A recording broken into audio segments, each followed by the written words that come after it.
mais uma vez. A graça e a paz de Jesus, família. Amém. Agora sim, todos me responderam.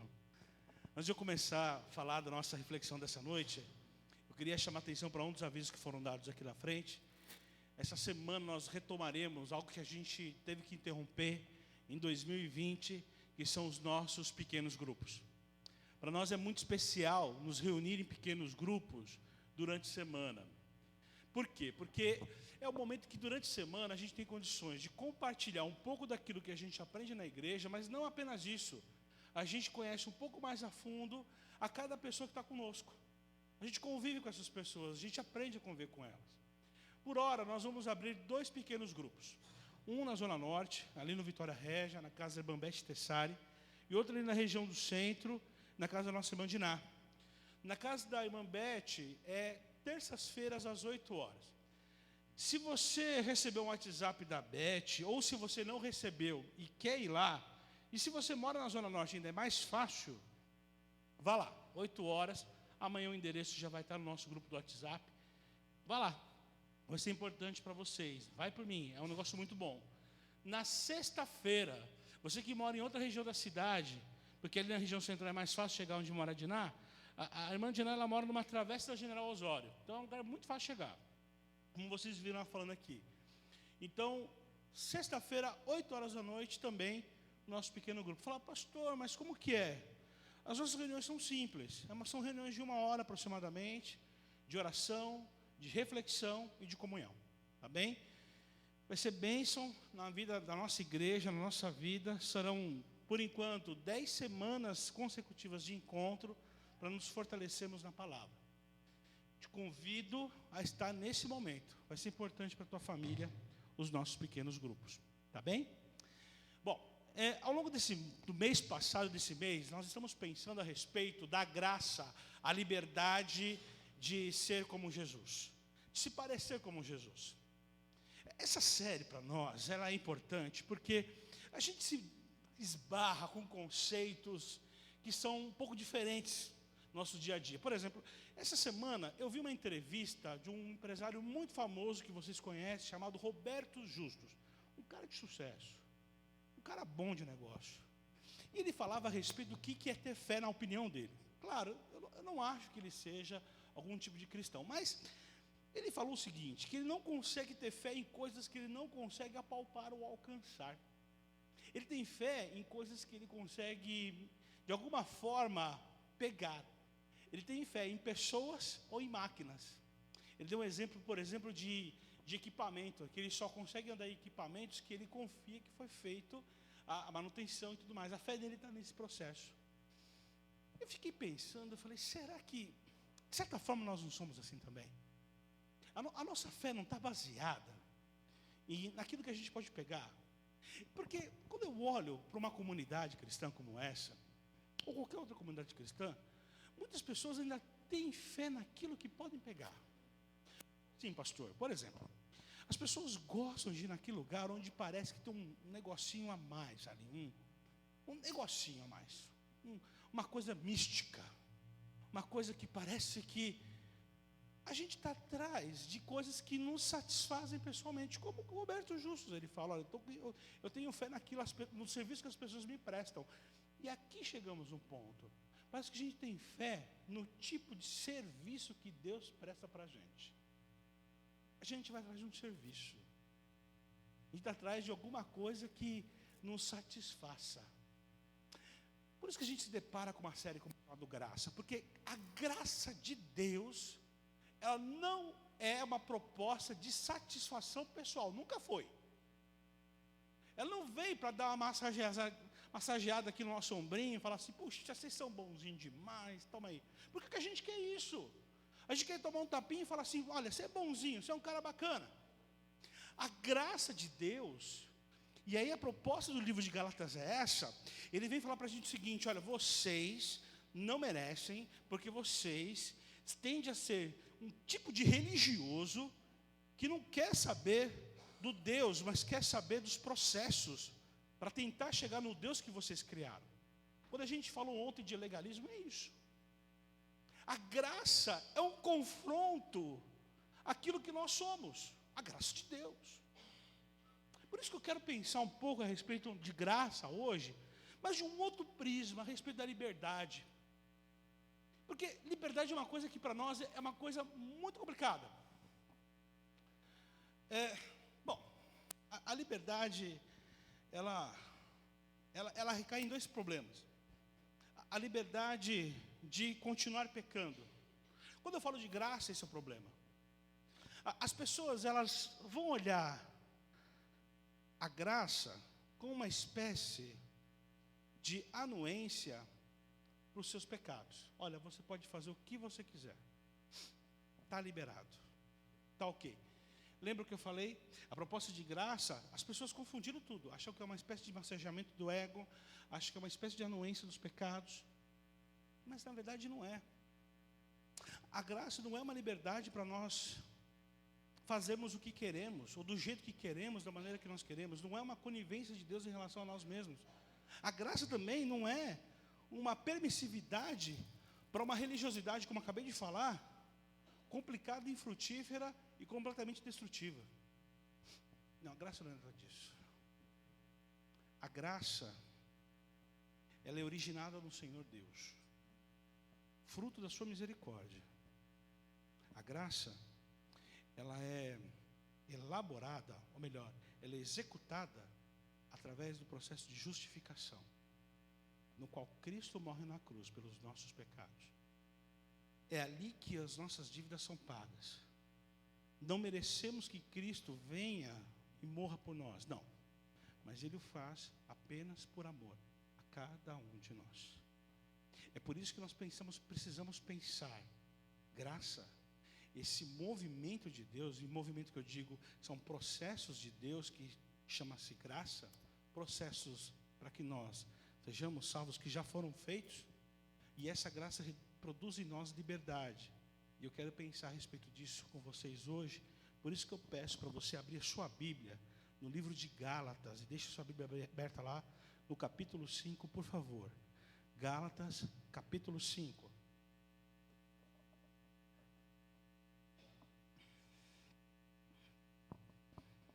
E a gente vai começar a pensar aqui a respeito de graça no sentido de liberdade. Ora, a gente precisa entender esse negócio direito. Graça não é permissividade. Está permitido tudo. Não é uma anuência, mas ela traz liberdade.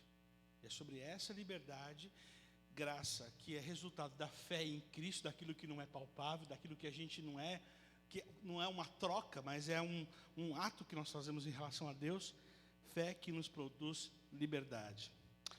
Eu vou ler com vocês do versículo 1 de Gálatas 5 ao versículo 15, preste atenção e vamos caminhar aqui. Foi para a liberdade que Cristo nos libertou, portanto permaneçam firmes e não se deixem submeter novamente a um jugo de escravidão. Bem, Paulo lhes digo,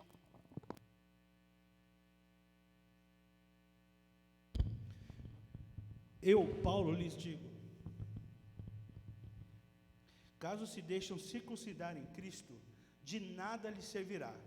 De novo declaro a todo homem que se deixa circuncidar, que está obrigado a cumprir toda a lei.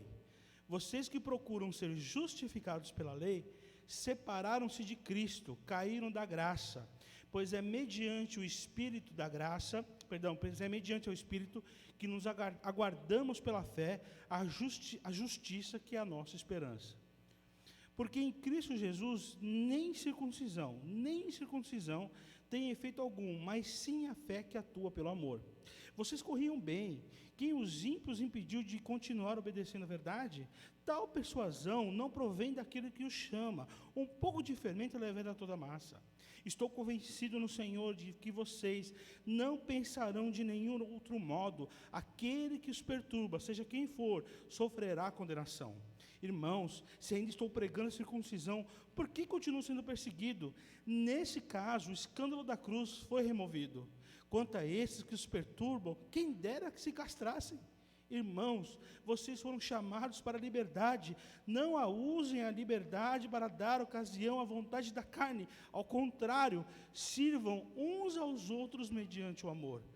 Toda a lei se resume num só mandamento: ame o próximo como a si mesmo. Mas se vocês se mordem e se devoram uns aos outros, cuidado para não se destruírem mutuamente. Queridos, a carta de Gálatas, como a gente já tem falado ao longo dessas mensagens, ela é uma carta muito especial. Paulo está escrevendo, e nós acreditamos que essa escrita de Paulo seja aí por volta da sua segunda viagem missionária, a um público que vivia ali numa região chamada Antioquia da Psídia. Um pouco quando a gente vê o mapa, está mais ao norte em relação a Jerusalém. É uma igreja formada basicamente de pessoas gregos, então aquele pessoal ali daquela região do Mediterrâneo, também um pouco de asiáticos, e judeus, que haviam sido dispersos na primeira dispersão dos judeus ali logo após, perto da morte, do martírio de Tiago. Essa era uma igreja interessante, porque Paulo havia sido um plantador dela, Paulo e Barnabé. Mas em algum momento Paulo descobre que nessa igreja, algumas pessoas chamadas judaizantes, o que isso significa?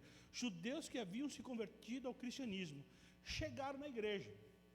E essas pessoas que chegaram ali na igreja começaram a pregar na igreja que, para serem salvos, somente o sacrifício de Cristo da cruz não bastaria. Eles precisariam fazer as práticas judias também. Então, o sacrifício de Cristo na cruz, mais as práticas judias, aí você pode colocar aí quase 700 práticas, era o que te salvava. Paulo acha isso um absurdo. Na verdade, ele não acha, ele sabe que é um absurdo, porque a salvação é mediante apenas ao sacrifício de Cristo na cruz. O melhor exemplo que eu tenho para dar para vocês, ladrão da cruz, ao lado de Jesus. Aquele homem estava naquela cruz porque ele merecia, ao contrário de Jesus que não merecia. Naquele momento final da vida dele, ele crê que Cristo era o Salvador. Ele crê. E Cristo vira para ele e falou o seguinte: em verdade vos digo hoje, que estarás comigo no paraíso. Na verdade, é a única pessoa da Bíblia que nós temos a convicção de que vai para o céu. Ninguém mais nós temos essa convicção, porque Cristo falou. O que o ladrão da cruz fez para merecer aquilo? Nada. Nada. Ele apenas creu que Cristo era o Salvador. E ele ali teve a confirmação da sua salvação. Cristo, o sacrifício de Cristo na cruz, é a morte pela qual foi feita no nosso lugar, porque aquele que pecar certamente morrerá. Cristo não pecou, mas morreu. Ficou uma morte em aberto. É a minha morte, na verdade é a morte que pegamos para nós. É o preço dos nossos pecados. Paulo fala isso, defende isso no livro de Gálatas. E fala o seguinte: olha, não deixem ser atraídos por um negócio chamado legalismo. Tem várias maneiras de pensar legalismo.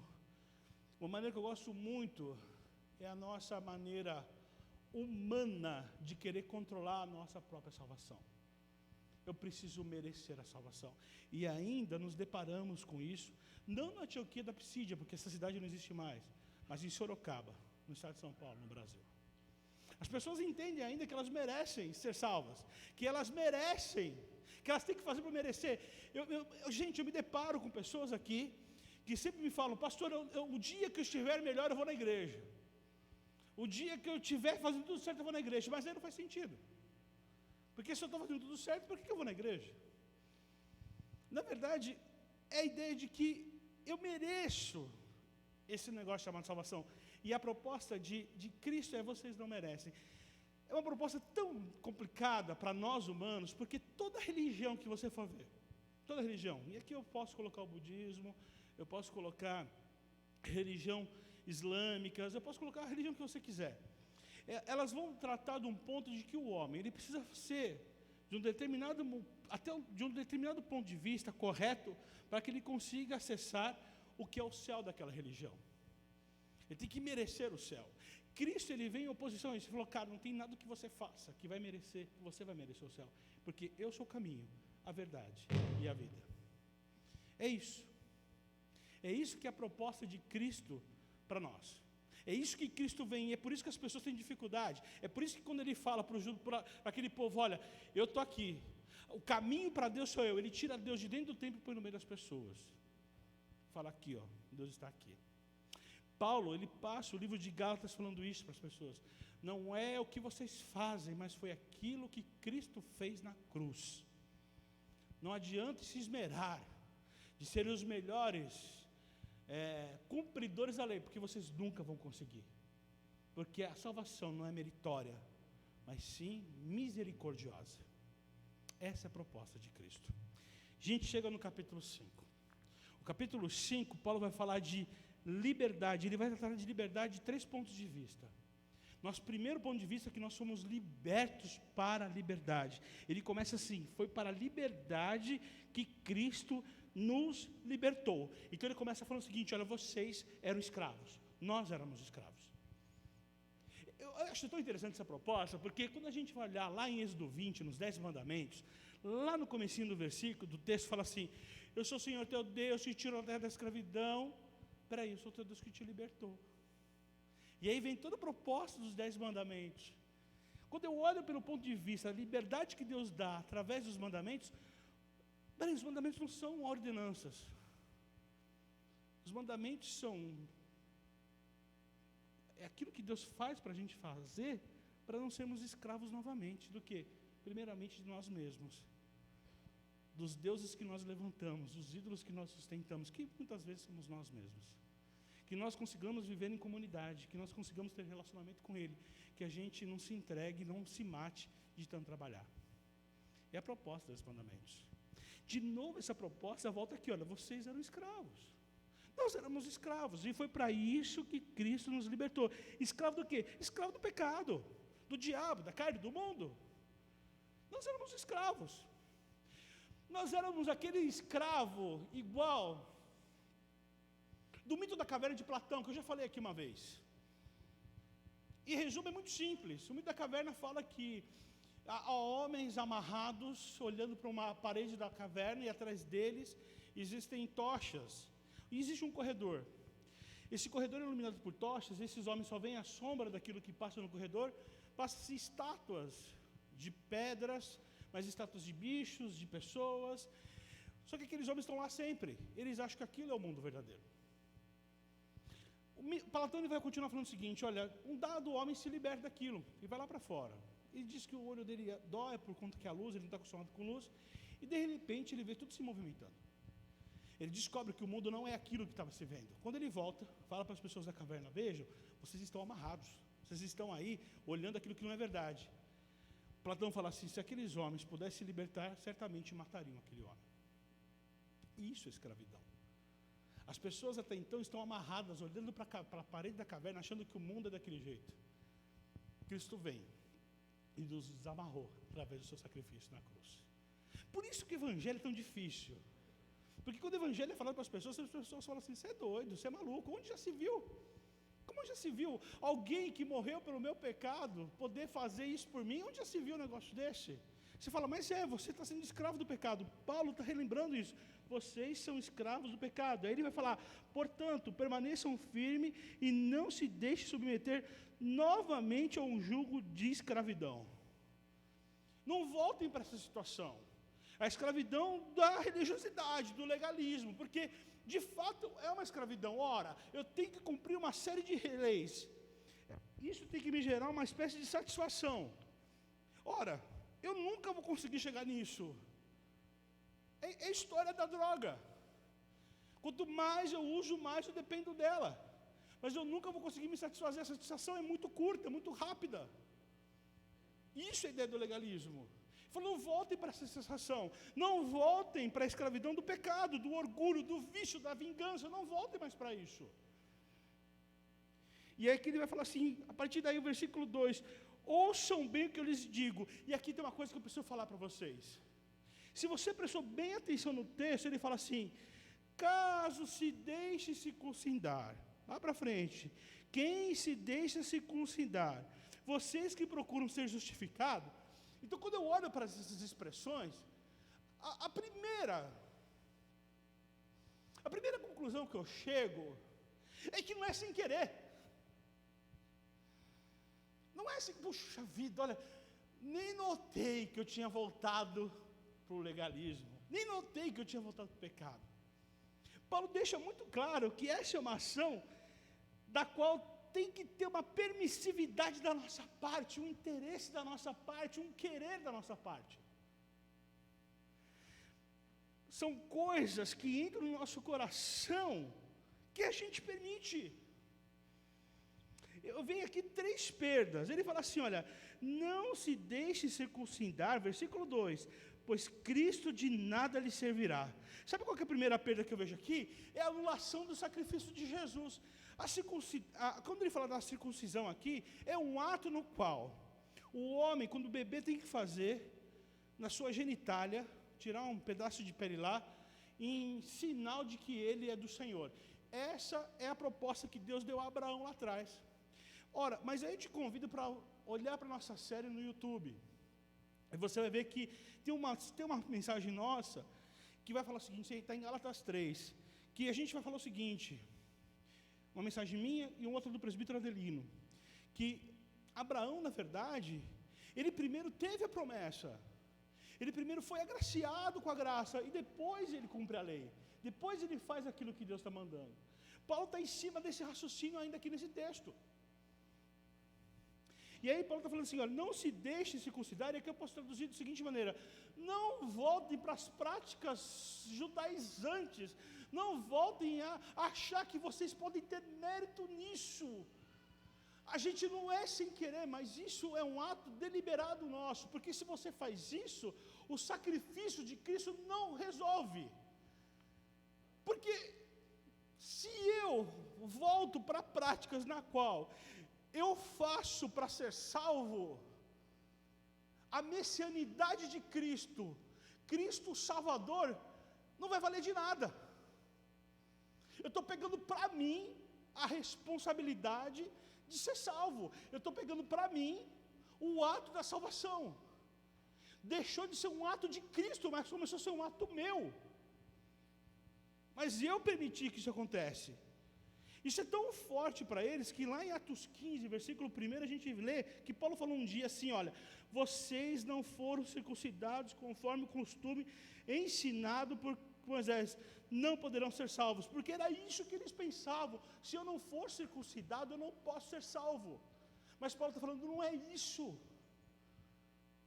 Há momentos que Paulo fala assim, não circuncisem os vossos corpos, mas circuncisem o seu coração. É lá dentro que tem que estar a marca. Ora, se eu pego para mim os méritos da salvação, Cristo vira um coadjuvante. Tem o Oscar, né? Que é o... Será que se eu voltar o microfone com o fio já vai funcionar? Som, agora vai. Meu medo com esse microfone, queridos, é eu cair. Embaralhar o céu aqui. Né? Todo mundo é capaz de imaginar isso, né? Porque eu não consigo ficar aqui nesse cantinho. Tem um negócio nesse cantinho que eu tenho que ficar andando aqui. Mas então, vocês já viram o Oscar, né? O Oscar é um dos prêmios mais esperados do cinema. Uma categoria que todo mundo quer ver é o do melhor ator principal, do melhor protagonista. Tem lá os cotados, aquele negócio todo, né? Enfim. Mas tem filmes que, claro, o coadjuvante é um cara muito bom. Ele rouba a cena. O coadjuvante é o ator secundário. É o ator que vai apoiar o protagonista, o ator principal. Tem filmes que o cara é muito bom. Muito bom. Você fala, nossa, esse cara aqui é melhor que o ator principal. Mas tem um porém. Sem ator principal não tem filme. Mas sem protagonista tem filme. Existem filmes de uma pessoa só. Só o protagonista não faz o filme. Mas só o principal ele consegue fazer o filme. O que eu quero dizer para vocês é que quando a gente põe Jesus como o ator secundário, eu acho que eu confundi. Confundi, bonito. O ator secundário é uma coisa, o ator protagonista é o principal. Legal. Obrigado. É isso, irmãos. O ator principal e o ator secundário. O ator secundário é aquele que apoia o ator principal, o protagonista. Agora ficou melhor. O ator protagonista, com o ator protagonista você tem um filme. O ator principal você tem filme. Com o ator secundário, por melhor que ele seja, só ele não faz filme. Ele pode ser muito bom, ele vai trazer um filme top, mas só ele não faz o filme. Quando nós pegamos para nós o mérito da graça, ou melhor, o mérito da salvação, Quando eu quero cumprir, achar que se eu fizer tal coisa, eu vou ser salvo, eu estou tirando o protagonismo de Jesus e colocando ele como ator secundário. Porque assim, Jesus salva, mas se eu fizer isso também ajuda. Estou pegando para mim o papel principal. E Jesus vira um ator secundário. Jesus é o protagonista da nossa vida, meus irmãos.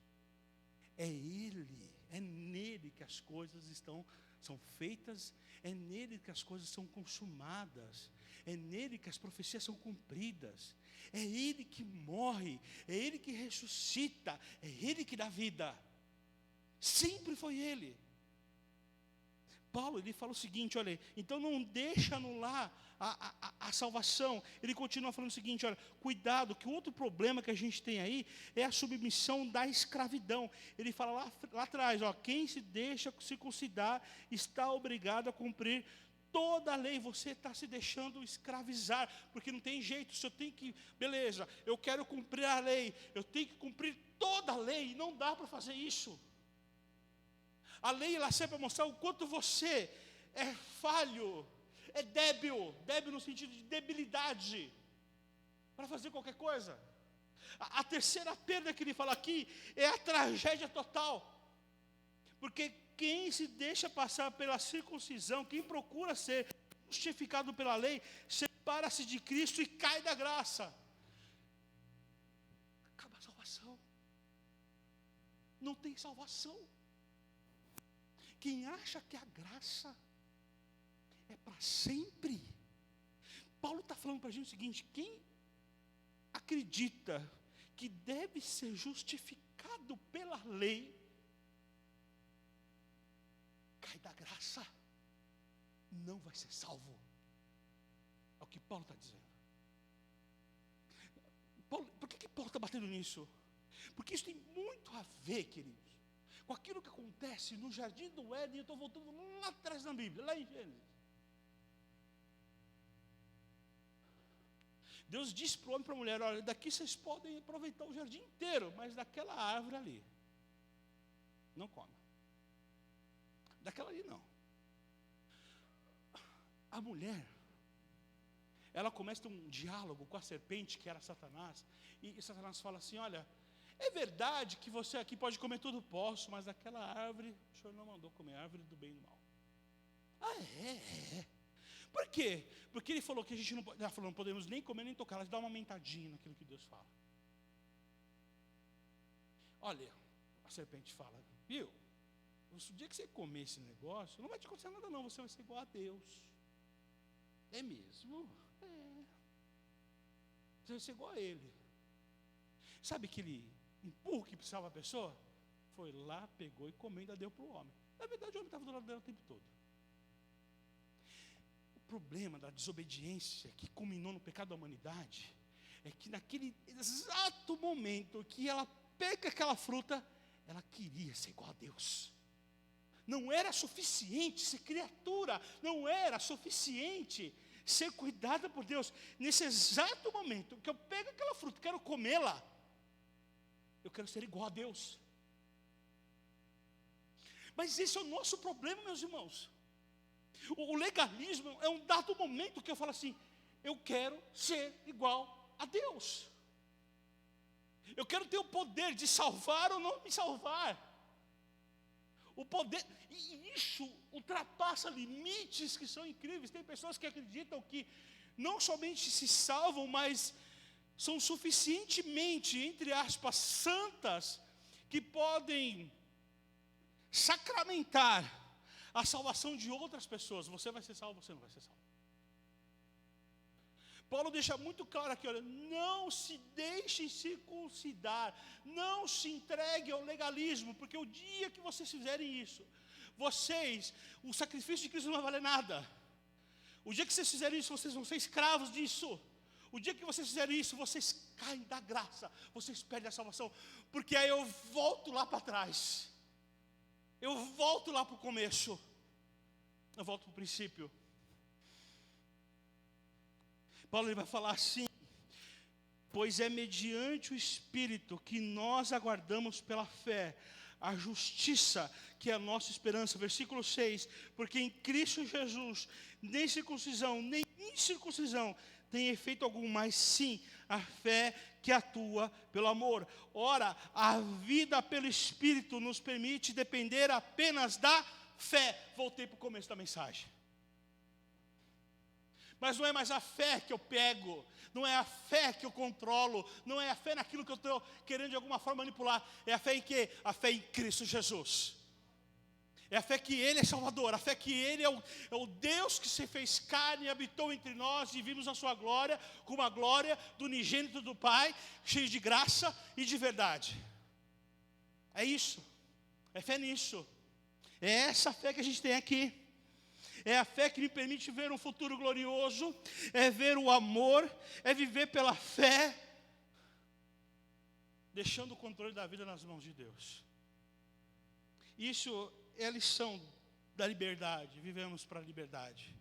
A segunda lição que eu tiro desse texto é que a gente não deve desperdiçar a nossa liberdade.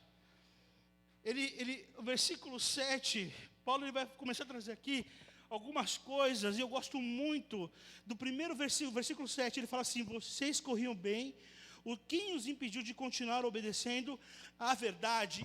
E essa verdade, é claro que é a verdade do Evangelho. Vocês estavam vindo bem até agora, mas alguém impediu vocês. Por que a gente precisa da verdade? Porque a vida é uma corrida.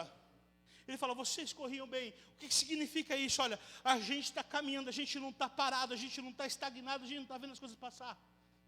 A vida caminha, gente. Qual é o caminho da vida? Vamos lá.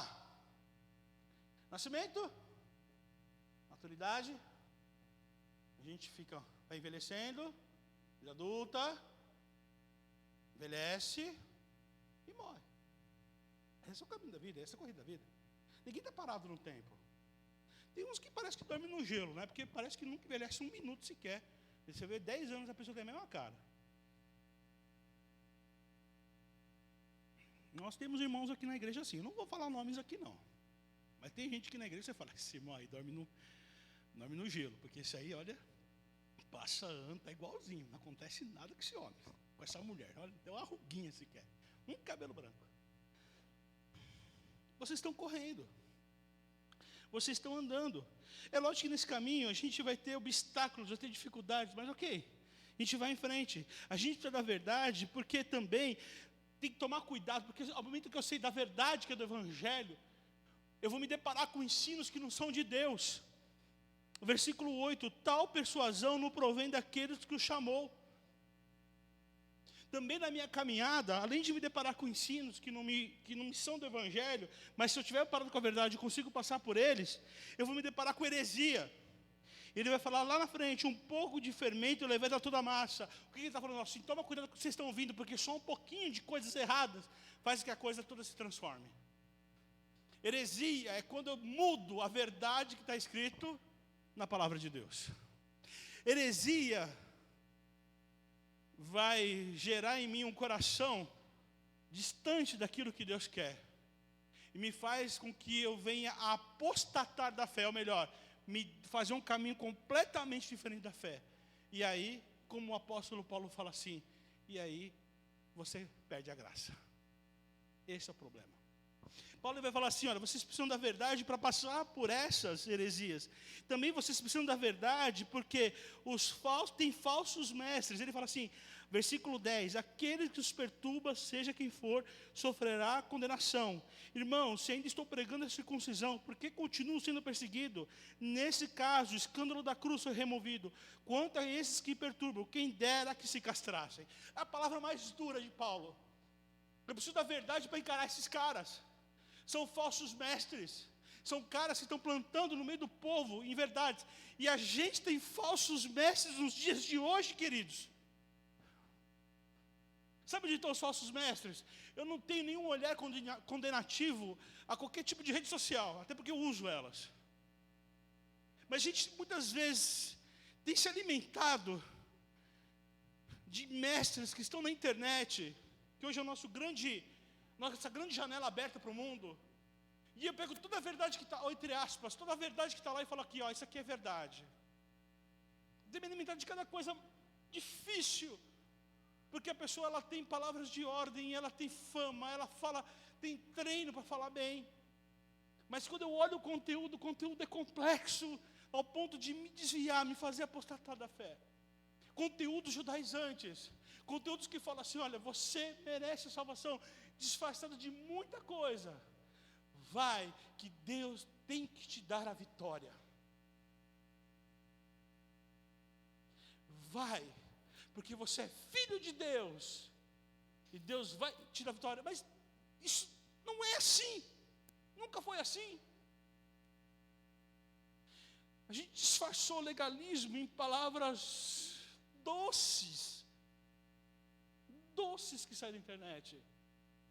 Deus, Ele tem planos de restituição a você, mas aí você fala, ok, se for para restituir minha vida através do perdão de Cristo, faz parte. Mas nunca é isso.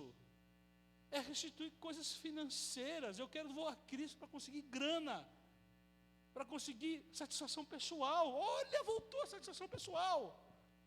Tem os oráculos aparecendo na internet, que você não pode dar um passo sem perguntar para o oráculo, quando o único caminho que eu tenho para Deus é o próprio Cristo. Mas ele entra no meio do caminho e fala assim, olha, você quer falar com Jesus? Fala comigo, que eu te apresento Jesus. E Jesus já está apresentado a nós, já foi introduzido a nós. Esses falsos mestres, eles estão por aí. E aqui, eles vão ser julgados, por quê? Porque eles perturbam a igreja. Ele fala assim, aqueles que perturbam, seja quem for, versículo 10, sofrerá condenação. Por quê? Porque eles espalham boatos. Eles falavam, aqueles mestres, que Paulo pregava a respeito da circuncisão, que Paulo era judaizante. Por isso que ele fala assim, ora, se eu prego circuncisão, por que eu estou sendo perseguido? Esses homens, eles não consideram a cruz. Nesse caso, o escândalo da cruz foi removido. Para eles, a cruz não valia quase de nada, porque você tinha que fazer um monte de coisa para ser salvo. Por fim, Paulo ele fala uma coisa aqui tão pesada, e não é por causa dos termos que ele está usando aqui no versículo 12, quem dera que se castrassem. Mas Paulo está falando aqui de um culto pagão que existia naquela região. Existe uma deusa chamada Cibele. No culto a Cibele era comum que os sacerdotes dessa deusa, como ato de entrega, de ordenação daquele tipo de religiosidade, eles se castrassem publicamente. Havia uma castração pública que eles faziam isso, os sacerdotes eram eunucos, todos castrados ali. O que Paulo está falando aí é o seguinte, ó, esses caras que estão pregando essas coisas para vocês, que não é o evangelho de Deus, eles são iguais a esses sacerdotes pagãos do culto a Cibele, que se castram publicamente. Então que eles se castrem também, porque eles estão fazendo o mesmo de serviço que esses sacerdotes fazem. Paulo ele pega pesado, porque liberdade que Cristo conquistou na cruz custa caro e não dá para banalizar ela. Por fim, ele fala assim, olha, use a liberdade do jeito certo. Paulo ele começa falando com a gente o seguinte, olha, vocês foram libertos para a liberdade. Vocês, após isso, não desperdicem a liberdade.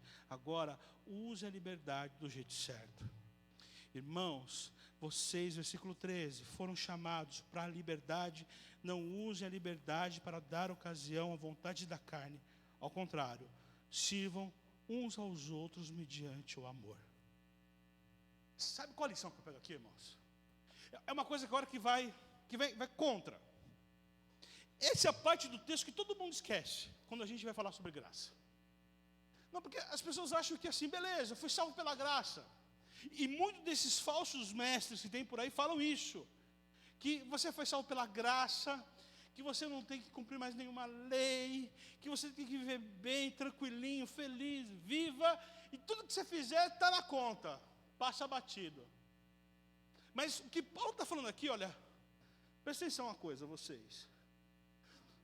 Ok, nós não devemos ser legalistas, mas a graça que vocês receberam, que trouxe liberdade para vocês, não deve ser usada para dar ocasião à carne. Vocês não devem pecar, não. Não é uma licença para pecar, queridos.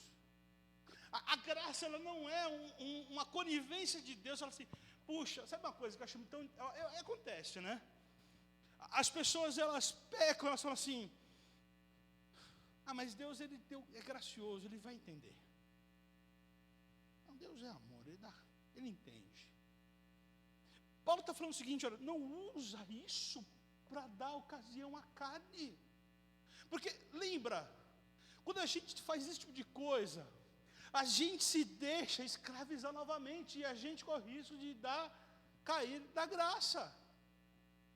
Essa permissividade que a gente tem no coração não vem de Deus, vem de nós mesmos. A graça não é licença para pecar, não é uma permissão também para explorar o próximo. Estou na igreja, estou na graça. Aqui todo mundo está na graça. Então eu vou explorar o próximo. Nós, aqui da igreja, nós estamos começando um novo momento no serviço de assistência social. Deus tem impulsionado a gente para fazer algo além daquilo que nós fazemos comumente. Que é basicamente entregar uma cesta básica para quem bate aqui na porta, blusas para o pessoal, principalmente o pessoal que trabalha com reciclagem aqui nas ruas adjacentes. Mas Deus tem impulsionado a gente para fazer diferença nessa cidade. A gente entra em contato com o serviço de ação social aqui do bairro de Vila Helena, que é um serviço da prefeitura. Eles indicam para a gente um caminho, que é um serviço que a gente vai precisar de muita ajuda dos irmãos. Os diáconos, eles vão entrar em contato com os irmãos, mas não é uma ajuda assim pontual.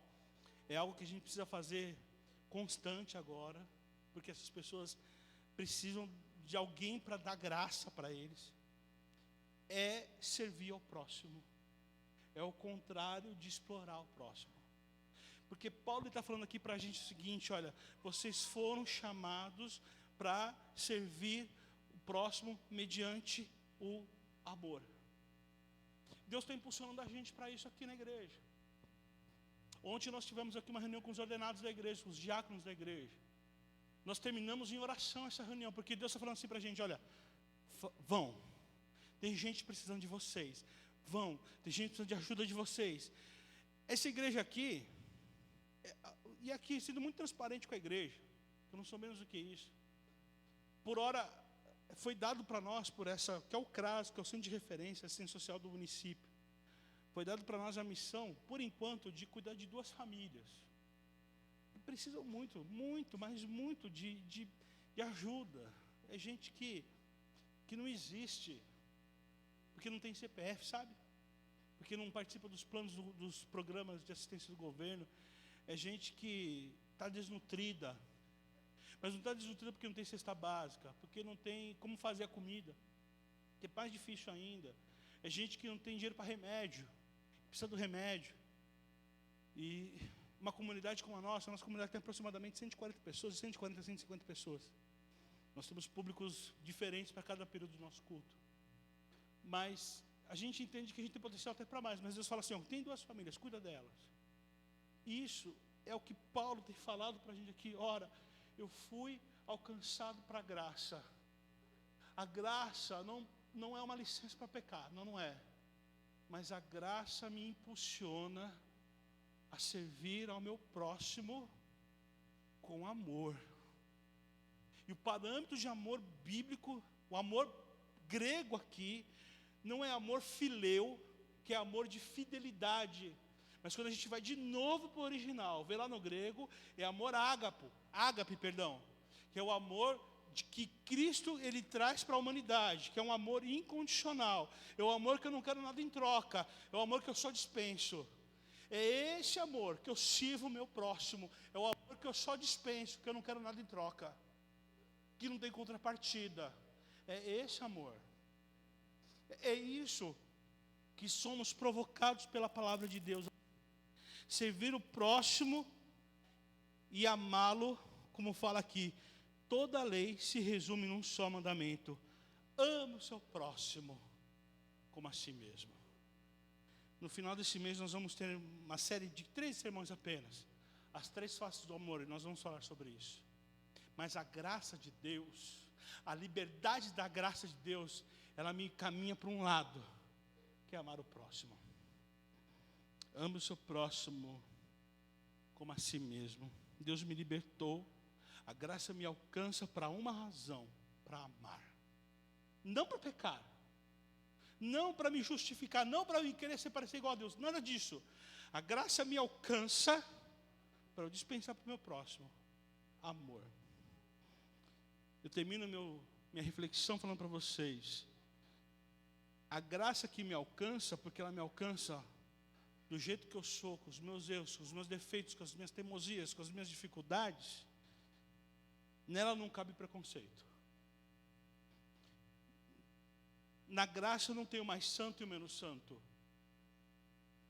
A graça que me alcança, não cabe acepção de pessoas, separação de pessoas. Não cabe pecadores e não pecadores, porque a gente tem essa mania de pesar a pessoa. Olha, você, no meu ponto de vista, é pecador. Você, no meu ponto de vista, não é pecador. A gente não tem condição de fazer isso. Na graça, não cabe preferência. Eu gosto mais desse do que desse. Porque Deus nos amou individualmente, incondicionalmente, mas da mesma maneira. Fomos libertados pela graça. A graça nos libertou para que possamos amar o nosso próximo, irmãos. Termino esse sermão falando para vocês o seguinte: amar o próximo, precisamos fazer uma coisa, né? A gente tem que tirar o foco da gente. A gente tem que tirar o holofote da gente. Não dá para amar o próximo sendo legalista. Não dá para amar o próximo querendo os méritos, porque o legalista quer os méritos, quer os holofotes, quer tudo. O legalista, ele quer luzes nele. Não dá para amar o próximo estando no centro do palco. Só dá para amar o próximo no meio das pessoas, se enxergando como igual a elas, alguém cuja graça lhe alcançou. Baixe a cabeça e feche seus olhos. Pai, obrigado por esse momento que o Senhor nos deu de reflexão na Tua Palavra. A Tua Palavra, ela vem e ela traz conteúdo para a gente, ela confronta a gente. Nos deparamos, Senhor, com uma verdade que é tão inquestionável. Fomos salvos pela Tua graça. Graça que é executada na Tua justificação, no momento em que Cristo morre na cruz por nós. A nós só nos cabe ter fé nessa morte. Logo, achar que nós merecemos isso não faz o menor sentido. Perdoa-nos toda vez que a gente acha que é merecedor da Tua salvação. Perdoa-nos por todo momento que nós olhamos para nós e falamos: nossa, eu mereço. Porque a gente sabe que não merece não, meu Pai.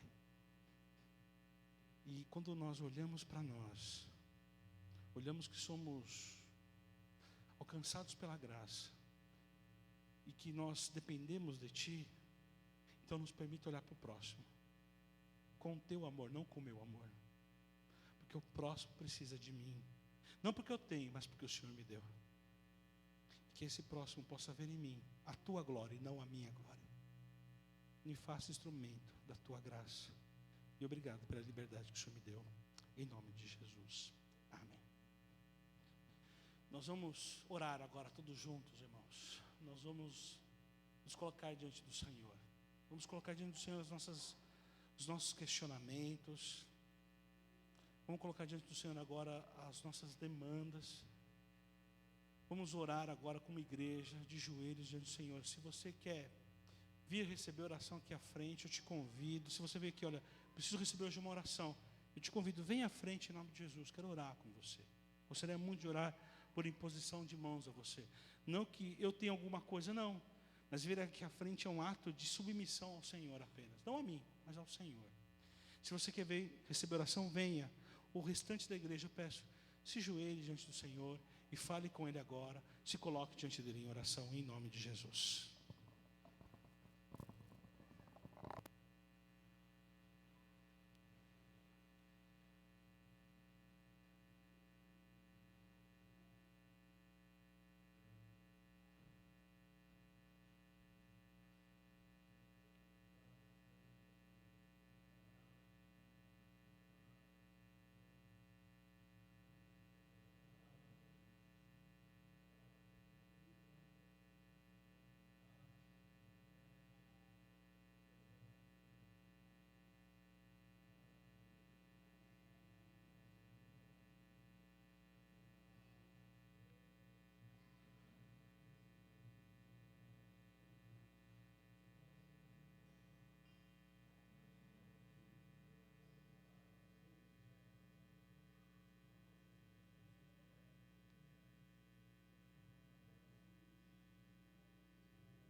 Deus e Pai, obrigado, porque o Senhor está conosco.